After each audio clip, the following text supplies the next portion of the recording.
Good evening, Oregon fans. Welcome back to another Happy Hour with the Ducks, brought to you by Pepsi. I'm Rob Mosley, editor of GoDucks.com, as you can read right there. Thanks again for tuning in on our weekly catch-ups with all things Oregon athletics. I hope everybody is staying safe, enjoying your summer, staying healthy, wearing a mask when you go out in public and are around other people and you can't social distance.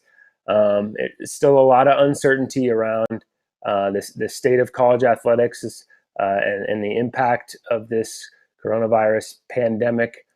We found out today, obviously, the Big Ten is not going to play non-conference events in the fall season, which unfortunately means the Oregon-Ohio State football game that was going to be played here is impacted by that. So there's still a lot of uncertainty about what things are ultimately going to look like this fall and beyond. A lot of people working a lot of long hours and having a lot of intense conversations, preparing for various scenarios. I know we would all like a little clarity right now as to what things are going to look like come August, September, October. And we at Oregon want to offer that to you as soon as humanly possible. But as of right now, still just a little bit of uncertainty. And if there's any way we can get a handle on that uncertainty, it's by trying to get this viral pandemic under control. So the more everybody can do to try to keep the virus from spreading and try to get us as a country heading in the right direction, the better that will mean for college athletics and getting back to life as we know it, which includes cheering on the Ducks.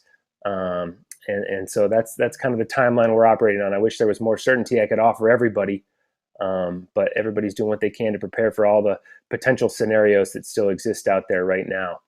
But today we are going to talk primarily Oregon football with Kenny Farr, the football equipment administrator for the Oregon football program, who's been around this program for, a couple decades now, which is strange to say. I think you and I are about this in the same boat, age-wise.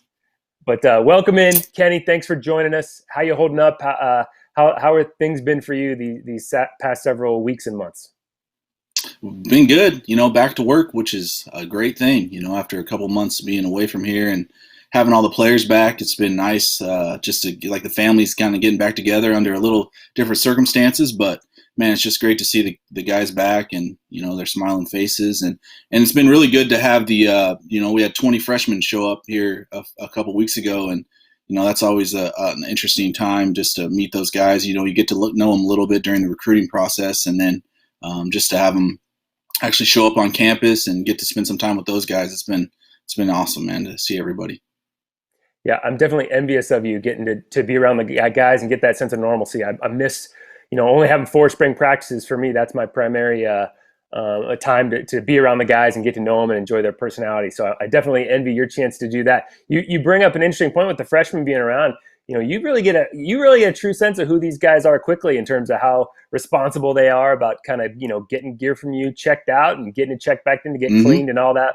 What's your impression of, obviously these are unique circumstances right now in terms of some of the safety protocols that have to be abided by.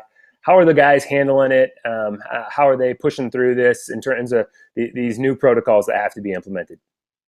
Obviously we've done a good job. Our medical team is unbelievable, and they've done a good job of in our strength staff of, implementing those protocols for our guys. And, for the most part, our guys are, they're taking this serious and they want to have a season. So, wearing masks and following the directions we're supposed to come into the buildings and working out outside in the open air.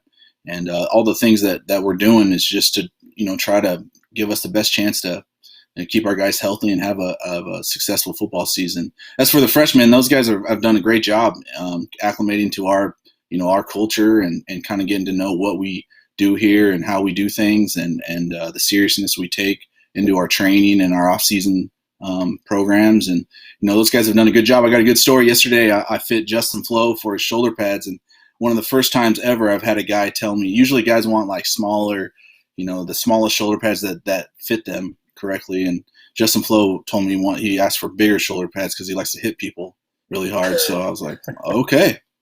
All right, that was the first, so that's a good sign. Yeah, I was like, okay, yeah, you got it, man. Yeah. So hey, I think Oregon fans, myself included, we can't wait to see Justin Flo out there hitting people. Just one of those highly rated recruits as part of this class. I think probably Andy Avalos, when he goes back and watches film of Justin Flo in the future, it'll look a little familiar. The stories people tell us, the Yeah, pads exactly. that Coach Avalos used to wear back in the day, Yeah, exactly. it was a Yeah, no different doubt. time. Different time, We that's for could sure. So we could tell you're in your office. You got that awesome setup behind you with the cool swag you've collected. But it looks like, and when you're in your office, you know, you're free to not mask up. But it looks like you got the mask at the ready just yeah, in oh case you yeah. need to. Yep. Yeah. So yeah, all fans out there, please wear your masks. Everybody do their part, and let's just try to battle through this thing, and hopefully, I'm excited too because our team is really really good. So I've been here for a Yeah, long time, and this is excited as you can be going into a season with we just have competitive depth at every position, and I'm excited. These guys have worked really really hard, and I really want to see them play a season. And unfortunately, the Ohio State news today, that's unfortunate, but you never know. Maybe we'll see those boys down the road this season. So you never know. there you go. Yeah, two teams with really really high expectations coming into this season. That's for sure. Absolutely. That's why we all anticipated that game. And you make a good point. Maybe they'll get a chance to face off after all. As you mentioned, it's been a lot of years you've been around this program. Give us a little sense of your background, where you grew up, what your exposure to the program was, and then working your way up into the position you're in now. Man, so I graduated. I went to North Valley High School down in Grants Pass. Graduated in '97, and then I was fortunate enough to get hired to be a student equipment guy here at Oregon, and it was a great experience. Did that for 5 years. Graduated in 2002. Left and went out into the real world for about 5 years. Did a bunch of different stuff.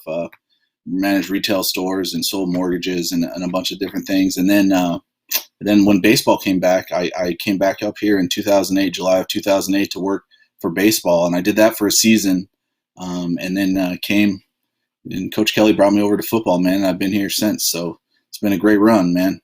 Grew up an Oregon fan, so this is kind of a dream come true for me. Yeah, I know the baseball program still feels like they can claim you a little bit. So you Yeah, left oh your mark yeah, with those guys. absolutely. Yeah, yeah, near and dear to my heart, man. From Coach Horton, Coach Wazakowski is outstanding, and I was bummed to see their season cut short this year, but I'm excited for their future as well. No doubt about it.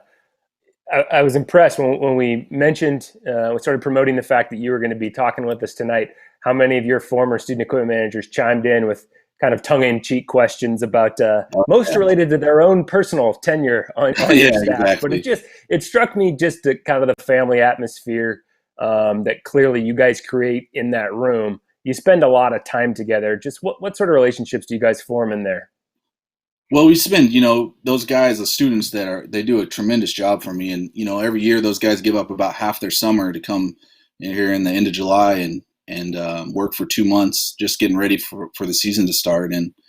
But it's a big family. We spend, the month of August, we're almost 7 days a week and, sometimes 10, 12-hour days, sometimes a little longer, depending on what's going on. And, it's just, obviously you get really tight with your guys, and you get, some of those guys are here 3, 4, 5 years with us. And we do it's just a big family. So we have a good time, and I've had some great kids come through here over the years, and moving on to bigger and better things. But it's been fun, man, just to see those guys branch out, and you kind of have this tree of guys out some of them in equipment, and some of them just doing, out in the business world or wherever it might be. But we always kind of have that connection for sure. We did have a question submitted from Austin who said, if you're not a U of O student and you want to get someday onto the Oregon equipment staff, what's the best path to get there? Well, that's tough. The position, the full time positions don't open up very often, but that's kind of the only way to do it. Not being a student, student really is the ticket to get on the staff, and then we have a great staff from equipment in all across all of our equipment rooms, and led by Pooh Wasson, man, he does a fantastic job kind of leading our department. And we have and John and Kenzie and Donovan as well as full-time guys. And I'd be remiss if I didn't mention my main guy, Austin Cruz, who is just tremendous. He helps me with pretty much everything in the equipment room, and it's just kind of the he's just the nails, man. That guy is just tremendous and does an awesome job for us. So we're Yeah, blessed to have him for sure. guys, those names you're talking about, they're just the backbone of the department. I mean, from an operational Yeah, standpoint, there's people in facilities and equipment. And, there's certain jobs where just things don't run if you don't have Yeah, those backbone people kind of doing maybe some blue collar work, but just the people who really keep it running. So yeah, some people who don't get enough attention, but deserve more than they get. What absolutely, what man. So, so how are you and crews staying busy right now? Like what's occupying your time? It's kind of a wow. strange transition period we're in. What's occupying your time right now? Well, just everything's a little out of whack as far as our normal processes with the safety protocols. So right now we can't utilize the locker room, so laundry and all those things and servicing, making sure the athletes are taken care of, all has to kind of happen remotely. So currently we're collecting laundry and obviously doing the laundry service, making sure every stuff is clean for the guys and distributing that outside so after their workouts they can just go by and pick up their meal and pick up their basic laundry loop for the next workout the next day. And, that's, we spend a lot of time doing that. Plus, man, we're getting probably 200 to 300 boxes a day in, every day, just all the new stuff coming in for this coming season and trying to get that stuff organized and kind of get it ready for when the students report and we can inventory it and put it away and kind of, we're getting ready, ramped up. And, we were a little behind because we kind of left abruptly, in spring when this kind of thing started. And so we're kind of cleaning up some of that stuff and just trying to get ready for the students to report and always, with our taking care of our athletes, is the number one priority. You guys have that awesome new equipment room facility here, and Oh a man, ton more yeah, storage space that I know is sure, a huge key. Some perks too. You got the throne in there that we see in recruiting sure, shoots, and that yeah, wall of all yeah, the sneakers. I'm struck whenever I walk in there. When I come into work every day, I park behind the Hatfield Dowling complex and then do a little walk kind of right by the stadium, then into the Casanova Center. And there's that waterfall that's part of the Zen North project on the north side of Autzen Stadium. And I walk by that every day. And it's the rare day that I'm not just struck by, no matter what I had been thinking about, like, look at that, look how awesome that is, look how just phenomenal this work environment is. I imagine that you're struck by that too. We see some of these images, I'm sure some days you take it for granted because you're caught up in whatever you're doing, but it's just these venues we get to work in are just so phenomenal, and so that's not lost. But there's a functional aspect of it too, and in terms of the storage capabilities that I know everybody was so excited with your new facility. But the surplus sale annually helped mitigate some of the storage issues that you would have. We didn't have that as normally scheduled this year. So, like, what's the storage situation like for you guys right now? Are you filled to the brim? yeah. We're gonna have some storage issues, that's for sure. Without having the surplus sale this year, we're gonna have to get creative with the way we're gonna store some stuff. And I will just say this for all of the fans that come to the surplus sale: the 21 surplus sale is gonna be nice for sure. So there's going to be plenty of stuff there. But yeah, I mean, it's just, coming into work every day, the great thing is when I started here in 1997, everything is totally different. Back then there was not even a Mashofsky Center. So we practiced across the street and, what is now a kind of a tailgate lot. And that was where our field was over here. So everything's so different. So, there are a lot of times where I catch myself like, wow, man, like, people just, that haven't been here, have no idea what that is like, back in the day, practicing and, without the Autzen expansion and, the practice fields we have now and just the HDC and the Marcus Mariota Performance Center. It's come a long ways, that's for sure. With the facilities and it's a great place to come to work. I'll say that, man. No doubt, it is awesome a place to come to work. It is work though. There's no Yeah, doubt about that absolutely, too. So what's it man. describe for people, because I think we see you a lot in and we'll talk about some of this tonight too. The uniforms and the sneakers and there's some glamour to what you guys get to do, but there's a lot of, as I said before, blue collar work. Describe what practice days are like for you guys, what road trips are like for you guys, just in terms of the workload and the time commitment.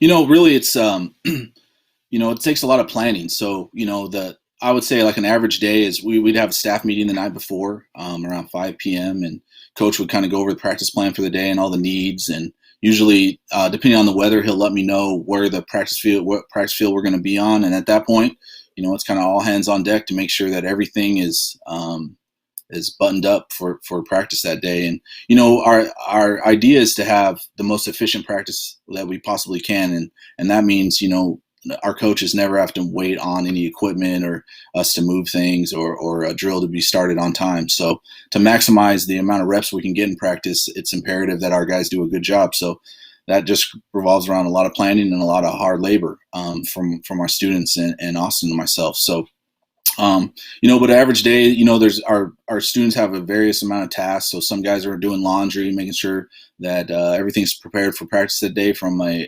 laundry standpoint, and that our guys have the things they need to be dressed properly for practice. Some guys are out in the field setting up the field.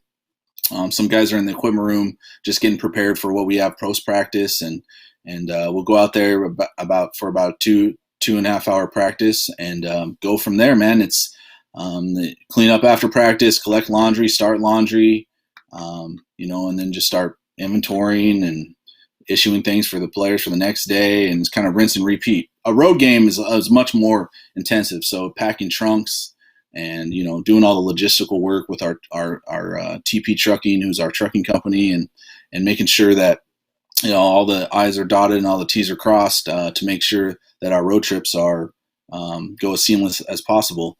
I would say too that we probably bring way too much stuff on the road, but it's almost like you always better to have it, not need it, than need it, and not have it. So I wouldn't say we go as far as taking rain capes to like a dome game, but we might you never know. So just to be prepared for any situation and anything that we may need, and our team and our staff has gotten so much bigger since I started here.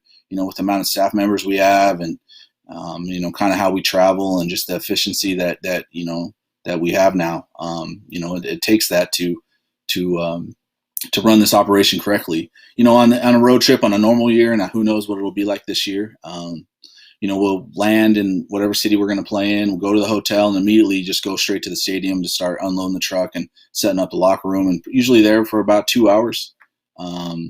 Head back to the hotel and then get up, and we usually try to get to the stadium about 5 or 6 hours before the game kickoff, and last minute touch-ups, make sure the sideline's ready, play the game, and then you spend 5 or 6 hours setting it up, and you got to tear it all down and get it all packed up in about 45 minutes after the game. So that's why it's great when you win on the road, because you get a little bit extra time because everybody's celebrating for a while. So that always helps. So yeah. Usually myself, I'm trying to find a little corner of the locker room to tuck myself into it and type out a recap really quick. And a lot of times it's kind of back where you guys are. I'm trying to stay out of the way. You guys are watching you guys fly around.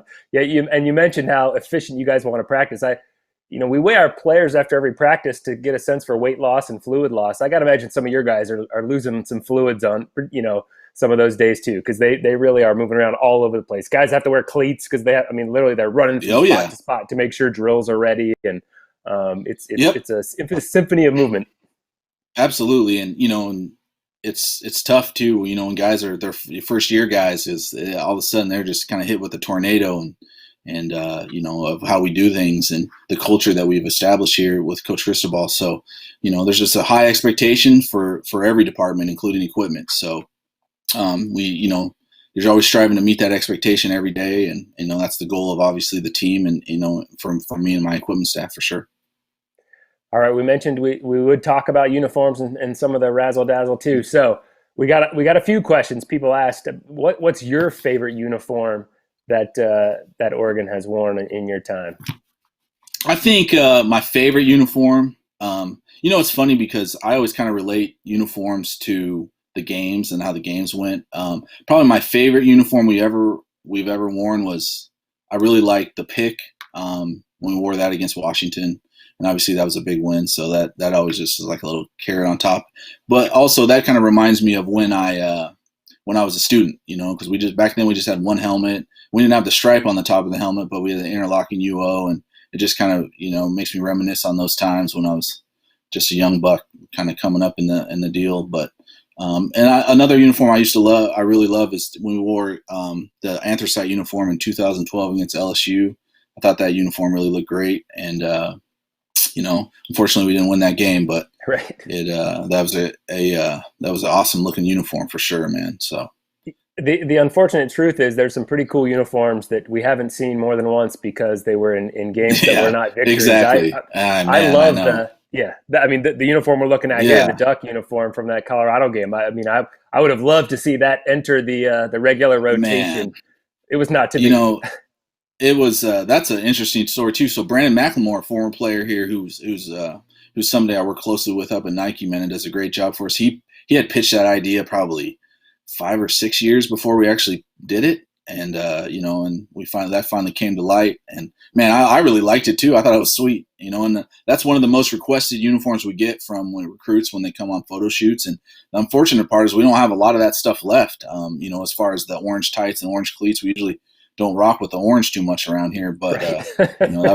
it's interesting too. When I turned that invoice into the business office and for orange face masks, I kind of got a weird look from like, what are we doing here? And I was like, oh, don't worry about it. We actually repainted those helmets, not the helmets, but the face masks and we used those in the Rose Bowl the following year. So we Right. repurposed all that stuff. So yeah, hey, we're trying to be efficient. There you go. Absolutely. Are Yeah. there uniforms that have been really popular with the players that surprised you or anything like that, or that were just wildly popular with the players that stick out in your mind? No, I mean, I don't think so. As far as it's, the expectations for our uniforms are high. Just we've set a high Right. standard for ourselves. So to be honest, it's hard to impress our guys now. To be, they just expect them all to be great. But so there's some that every once in a while they're like, wow, like when we wore the Jordan uniform a couple years ago against UCLA, like guys really really like that uniform. And it's not even more of a they don't like the uniform. It's just some of them just stick out more than others. And Right. and they really really like that uniform for sure. So What about the travel um, shoes too? I mean, there's some awesome Jordans that our guys get to rock on road trips and then get after they graduate. Do you have a personal favorite from all the travel shoes over the years? I've always been a Jordan 4 guy. So back in the man, that's probably what 2014. We got black Jordan 4s that I really really like. I really like the Tinker 3s we did. A couple years ago or last year those were awesome too because they had interchangeable swooshes and just the way those were designed were really cool. So that's a big day in the locker room when those get issued, and that's a kind of a funny story how that all works because Tinker Hatfield, one of our a great friend of the program, does an awesome job for us, and he always kind of likes to play this game where he'll call me like in August and be like, hey, send me a size run for this year. I'm like, okay, so I'll send him what we need, the needs for the team and staff. And then I have no idea what model or color or when they're even coming. And then I'll get a call at some point at various point during the year, like on a Thursday night, like, hey, there's a transport truck on its way. It's going to be there in 2 hours. And I'm like, oh, all right. And he's like, yeah, let's try to get these on these guys this weekend. And I'm like, okay. So just add that to the list. But it's so funny because every year I ask him like, "What are we doing this year?" And he's like, "I'm not going to tell you." So yeah, don't get your hopes up. So it's always an interesting day. So I'm just as surprised when I open up the first box because I have no idea either. So That's awesome. There it was a tradition I think where um, players were heavily involved in helping pick uniforms, and I know yeah men's golf coach Casey Martin yep was in the yep loop to some extent several years yeah. ago. Is there still a situation where players are involved helping pick uniforms? That's changed over the years. It's been a little bit different. But like I'll give you for example, like last year we meet with the leadership council and coach we usually try to have these scripts done for the season by the spring game for the following season. And we did the same last year, but I think it was week 2 or 3. We kind of went off the script, and every week after that, we were just kind of week by week situation. And we always use what we scripted as a suggestion, and then we kind of work with our leadership council on our team, which is about anywhere between 10 and 14 guys, and suggestions that they may have for what they want to wear that week. And this year we actually sat down with the leadership council in February, and we scripted out the whole season. And it's a great script, man. We got a couple of surprises that I think the fans are going to like coming, and it's going to be an exciting season, that's for sure. A little tease there from Kenny Fars. Yeah, All there right, you Oregon go. fans, Yeah, something to look forward to. Some new twists. Yeah, one of the cool things that's developed lately is, you know, Oregon football has been experimenting with different looks for long enough now that you guys can do like throwbacks to previous looks you'd done, and Yeah, the yeah. the Rose Bowl this past year was kind of in that vein, wasn't it? So yeah, that's an interesting story too. So Leadership Council really liked. We call it Nightmare Green, but it's like kind of our Army dark green that we debuted last season. And Leadership Council really wanted to wear all Nightmare Green in the Pac-12 championship. So we wore that. Obviously, a huge win for us. Exciting time. And then going in the Rose Bowl, the Leadership Council really wanted to kind of emulate our 2012 Rose Bowl look, and and so with the first time we debuted the chrome helmets, and we had noble green jerseys and pants, and so man, that was we were kind of all set. Everybody had kind of agreed that's what we were going to do, and it's funny because that's a great story. I was at the I was in the Rose Bowl parking lot. We do these kind of advanced trips to go tour where we're going to play, and so I've been to the Rose Bowl about 20 times. So I've been there in the game, meeting with the Rose Bowl people, several times as well. So I know everything that goes on kind of on the advanced trip.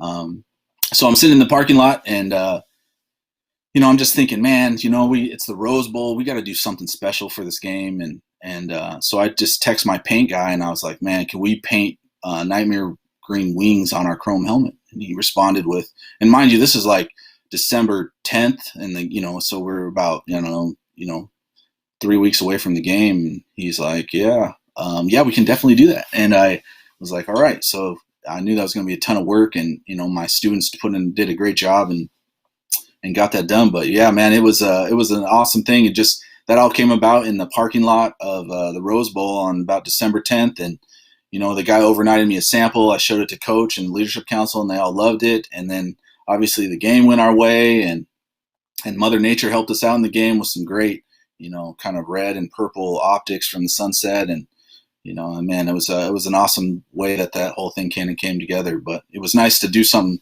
cool and special just for the Rose Bowl. You're obviously privy to a lot of cool moments behind the scenes, and we had one fan ask about pre-game and post-game locker room scenes. Are there pre-game locker rooms that really stand out to you in your memory?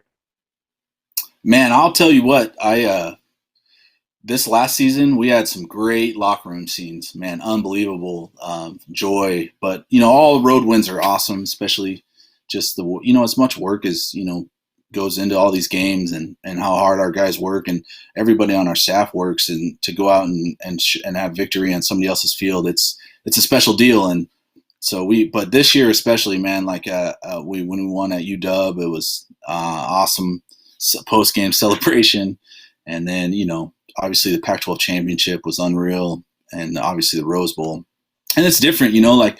With all the Rose Bowls I've been to, like the Florida State Rose Bowl was awesome because it was a big win for our program, and but it was interesting because you couldn't celebrate as much as you normally would because you still had another game to play. So it was just a different feel than the Wisconsin Rose Bowl, the first one or the second one. So it was an awesome deal, and our guys, as hard as they work, it's so great to see the kids and our staff members just so joyous after a game, after a big win, and on such a big stage. So yeah, in my exposure, Mario Cristobal celebrates on another level. Post-game celebrations led by Mario are a little different.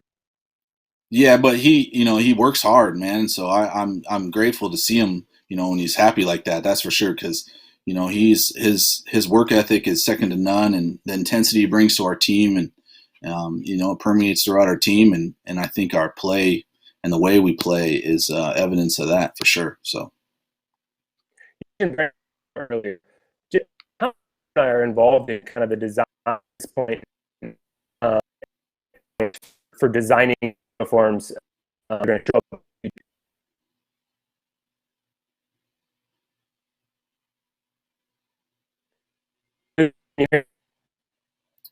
I'm losing you a little bit, Rob.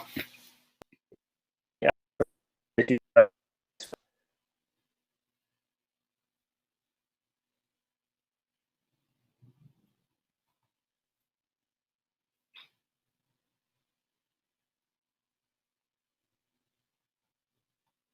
I think, just thinking about designing uniforms is our players do have input on that. We have a bunch of former Ducks that actually are involved with that process. some of the people that work closely with us with Nike, and mind you, when we design a uniform or we come up with a design for a uniform, it's, we're working usually 18 to 24 months out. So, a junior or a senior may come up with an idea, but he won't ever really get to wear that uniform because it won't come out for 2 or 3 seasons. We used to be on a kind of a cadence where we would kind of reset every uniform every 3 years, and then we've kind of gone away from that cadence. We started kind of just hit and miss and adding things in and taking things away and kind of doing that thing. But I will say, we're going to have all new stuff next year, which is going to be exciting, and I'm really excited about, and our fans should be too. So it's going to be a lot of fun. But like I said, we're always working a long ways out. But I get to work at Nike with Daryl Hawkins, former wide receiver here, who's our actually like kind of chief uniform designer for us, and he's unbelievable at his job and does a fabulous job. And like I said, Brandon McLemore's involved, Motrell McGraw, Bronson Yim, and obviously, and somebody I've worked with for a really long time is Todd Van Horn up there that kind of oversees a lot of that stuff. But man, it's just great to work with awesome people like that care so much. And I will say this one of the great things about Oregon that's kind of different from other schools is obviously you have your connection with Mr. Knight, and he wants to make sure Oregon's the number one when it comes to apparel and uniforms like that, and we definitely appreciate that for sure. But it's the willingness that we have as a school and as a team to kind of push the envelope on things and looks and trying new stuff. And where some more traditional schools, they if they change the color of the shoelaces, like alumni and stuff would be getting mad about that. But we're Nike loves that too, because they're all about innovation and pushing the envelope and trying to find the next best thing. And so as part of that, it's it's a great partnership because we get to work hand in hand and kind of come up with the latest and greatest. So some of the issues I'm having this far into these happy that this happening, but what about functional different equipment that did for this year? Because of the pandemic protocols, different equipment, some face shield for helmets, kind of. Well, there's a lot of changes. There's a lot of new products coming out that nothing's been mandated, but we're going to pretty much be ready for anything. So if that's a full what they call a splash guard, which would be kind of a visor that goes along the lower part of your face mask to kind of protect your the droplets from leaving your mouth, or there's a bunch of different things being thrown out there, but we just want to be ready whenever we get the okay that we're going to start playing football, and however we can do that as safe as possible to keep our guys safe. That's what we're going to do. We're kind of committed to our players' safety, of course, and making sure that they have the best of the best and every option that's available that our medical professionals think are appropriate. So we're going to be ready for sure. That's awesome. Well, we really appreciate you joining Go Problems and Happy Hour with brought to you by. Thank you so much, and good going with the Thanks, season. Buddy. All right. Appreciate you, man. Thank you, man. Thank you.